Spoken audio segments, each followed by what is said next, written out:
One of the sons of River J County, Mr. James Talu Talu, Development Initiative started the construction of a bridge in River J County. The bridge will connect many towns and benefit several citizens in that part of Liberia.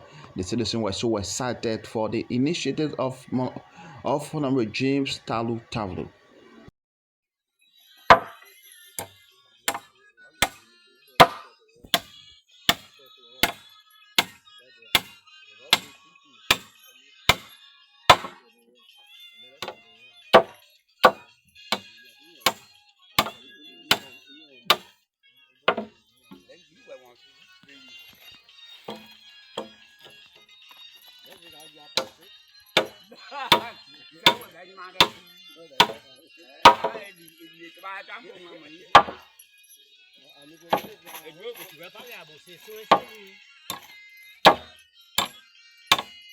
Pakai ni, that one ni, with talk.